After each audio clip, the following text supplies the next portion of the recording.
Le plus grand souci ou intérêt de Dieu est son Fils. Le second intérêt ou objet le plus grand de Dieu dans cet univers, c'est l'Église. Et dans les Écritures, tous les deux sont mis ensemble. Voici la déclaration. Il l'a donné pour chef suprême à l'Église, qui est son corps, la plénitude de celui qui remplit tout en tous. Éphésiens 1, 23.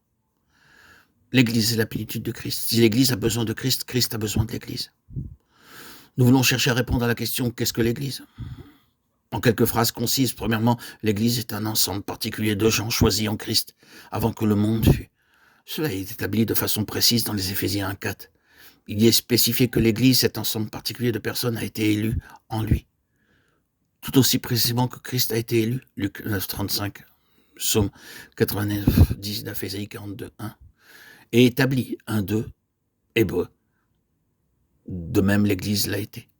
Et deuxièmement, l'Église est un ensemble de gens appelés hors des nations pour être maintenant un peuple céleste. Non pas plus tard, dans les âges à venir, mais maintenant. Cela est clairement contenu dans Actes 15, 14. Dieu a d'abord jeté les regards sur les nations pour choisir du milieu d'elles un peuple qui porte son nom. Et c'est à cela que notre Seigneur a fait allusion lorsqu'il a dit « Je bâtirai mon Église ». Matthieu 16, 18. Troisièmement, l'Église est un ensemble de gens qui, bien qu'appelés individuellement, ne sont pas simplement autant d'individus. Ils n'ont jamais été élus individuellement. Ils n'ont jamais été choisis séparément, mais comme un tout. Ah, c'est très important de s'en souvenir. Et comme l'œuvre du Saint-Esprit est toujours de rendre réel ce qui a été éternellement déterminé et établi par Dieu de même. C'est son œuvre, non pas comme une idée qui vient après coup, mais selon son plan, de rendre réel et pratique cette unité éternelle en Christ et avec Christ. Car c'est là le dessein de Dieu.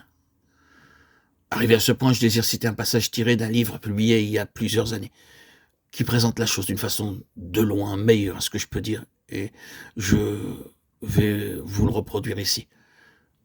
Ce n'est pas de moi. Il est essentiel pour la juste considération de ce sujet, c'est-à-dire l'Église, que la magnificence du concept néo-testamentaire de l'Église soit saisie. Dans les épîtres aux Éphésiens et aux Colossiens, la vision de l'Église, qui est le corps de Christ, est exposée. Elle est vue là comme la compagnie idéale, invisible, indivisible et inviolable des rachetés du présent âge. Personne, sauf ceux qui sont vraiment régénérés, y ont part. Personne, hormis les élus, participe à sa félicité. L'échec et la défection lui sont inconnus. Le prétendant et l'hypocrite ne peuvent y pénétrer. Elle ne peut connaître la brèche ou la division. Son unité ne peut être brisée, sa vocation et sa gloire sont célestes, sa relation avec Christ, sainte et intime, et sa destinée liée en lui dans une splendeur inconcevable. À travers les siècles de notre ère, chaque génération qui est en marche n'y apporte qu'une contribution, tandis qu'historiquement, ses membres sont appelés un par un et y sont incorporés aux yeux de Dieu. Elle se présente toujours dans son état complet et dans sa gloire. En vérité, elle a été dans son cœur depuis bien avant tous les temps. De leur promotoire céleste privilégié, les ordres angéliques l'observent et sont impressionnés et illuminés par la sagesse infiniment variée de son divin architecte. À travers les années rapides et décadentes de cet âge, Christ lui-même est son constructeur, ajoutant pierre par pierre à ce temple excessivement magnifique, attendant lui-même pendant ce temps, ce jour-là où, finalement complète, sanctifiée, magnifique, immaculée, resplendissante d'une gloire céleste, elle doit lui être présentée et être introduite dans la pleine jouissance d'une intimité éternelle de félicité. Ses traits sont à présent cachés. Or, je suis sûr, frères et sœurs en Christ, bien-aimés, que vous convenez que d'une part, il n'y a là aucune exagération, et que d'autre part, c'est une présentation de quelque chose qui est d'une importance formidable pour Dieu, pour Christ et pour nous-mêmes. Au cas où vous trouveriez de la difficulté avec quelques-unes de ces affirmations, vous devez vous rappeler que la déclaration tout entière est faite du point de vue de Dieu et de celui du ciel, non pas d'une autre.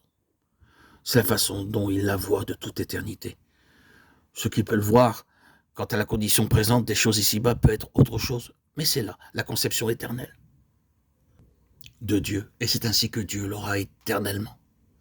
Elle sera comme cela, et finalement, elle se révélera avoir été comme cela. Il peut être difficile pour nous de voir, néanmoins, si nous pouvions voir du point de vue de Dieu, nous nous rendrions compte que chaque phrase de cette déclaration est vraie.